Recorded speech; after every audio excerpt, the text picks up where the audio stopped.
So we're going to go real quick. We're a tiny bit behind schedule, which is fine. We're going to make up for it. We're going to have 2 really great presentations and then a panel. And this is the start of our fan experience tech theme. So we're going to keep going with these 10-minute presentations. I heard in the break, a number of people came up to me and said, we love the 10-minute presentations. They're really hard-hitting and quick.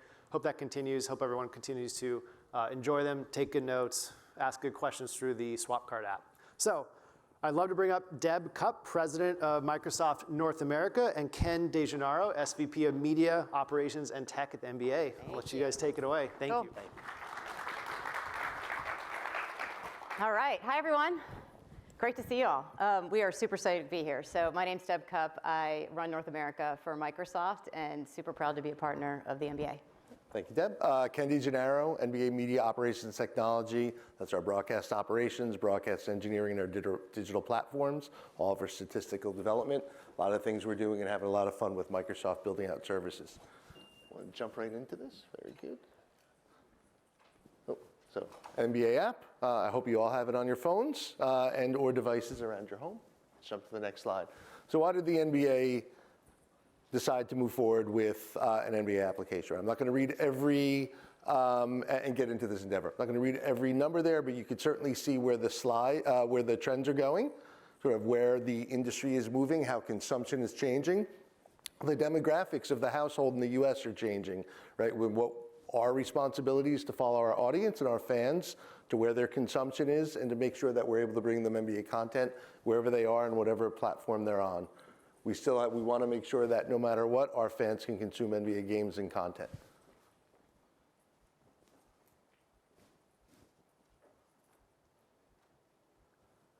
So what was the mission, right? Historically, we, the NBA, had outsourced a good portion of our digital product management, our direct-to-consumer services.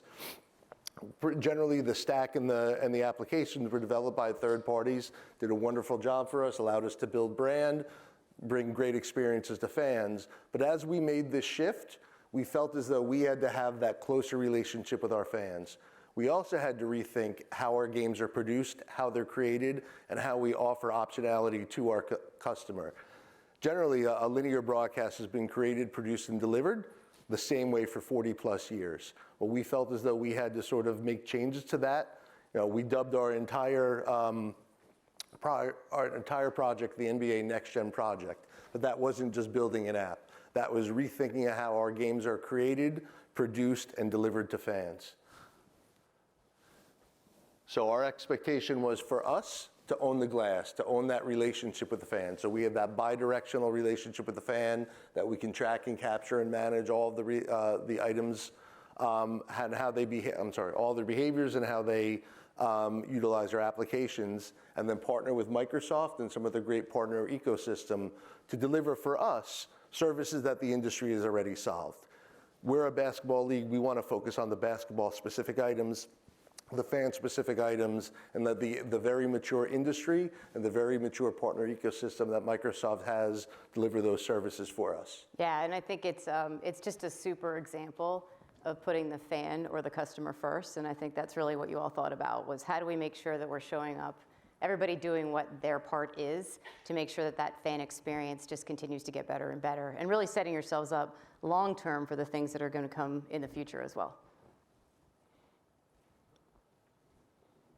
So the NBA app, again, we all hope you have it on your phone, connected device, gaming console, smart TV, whatever it may be. But it all starts with, personalization, getting to know the fan, having that relationship with the fan, understanding their behaviors, all the signals that they have throughout their engagement with our brand, using Microsoft technology to develop what we've called a For You feed, right? A highly personalized, highly touched, highly customized feed specific to that fan that gets smarter and learns as they use it.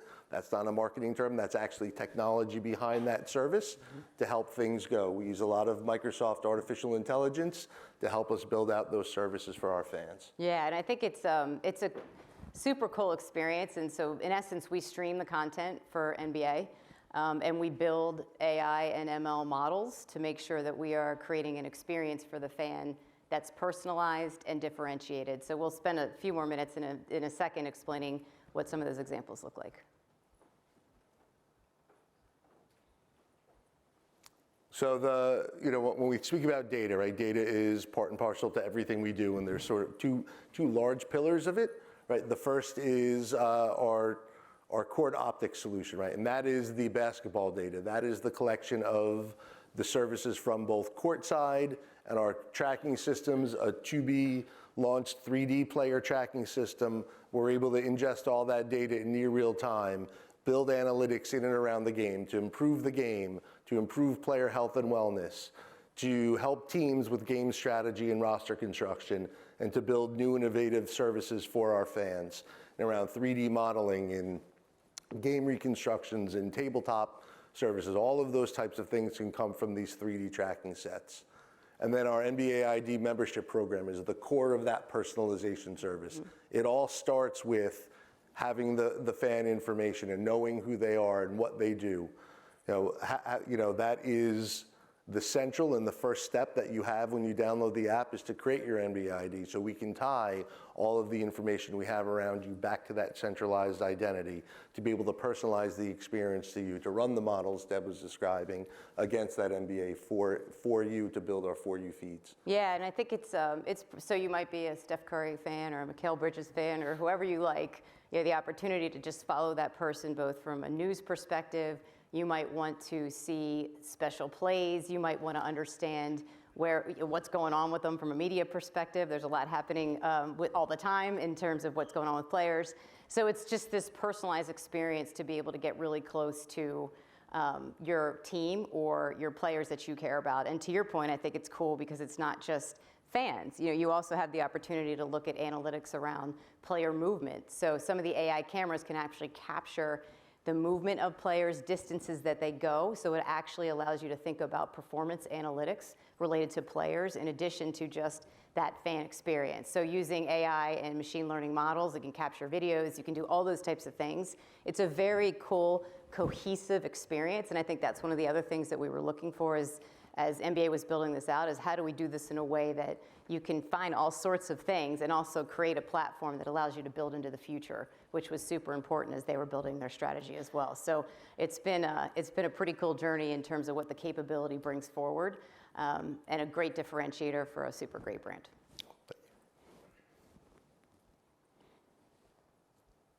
So, for those of you in operations understand, operations are difficult. A lot of moving parts, a lot of live events. There are new do-overs in live events.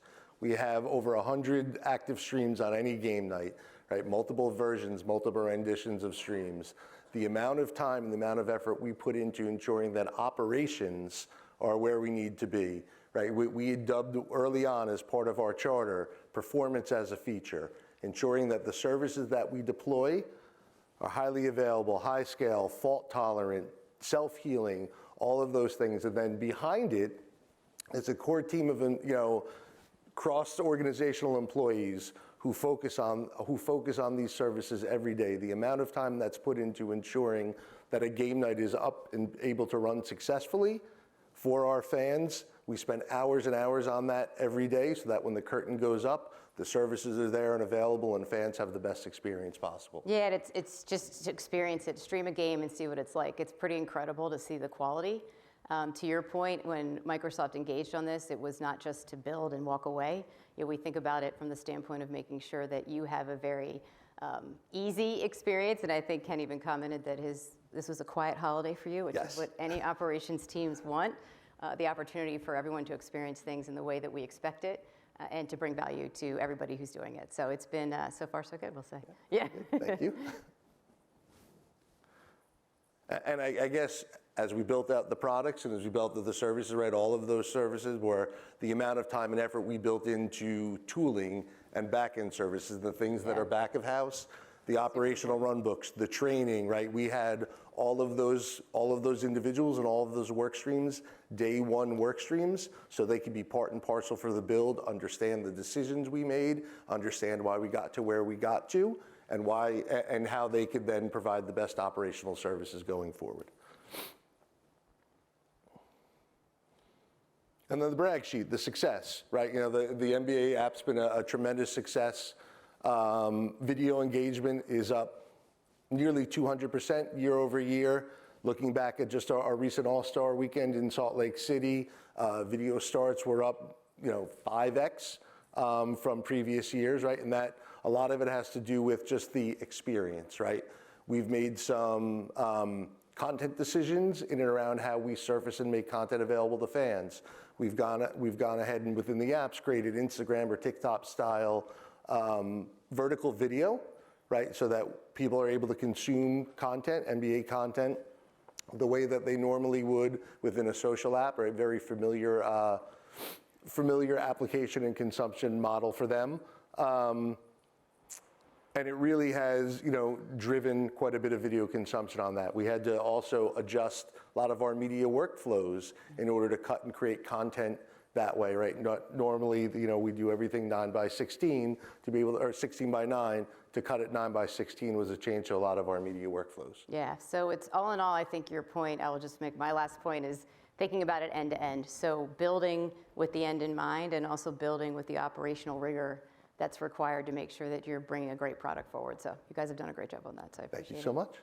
All right, thanks everybody. That's our time. Yeah. Get the app. Thank you. Download it.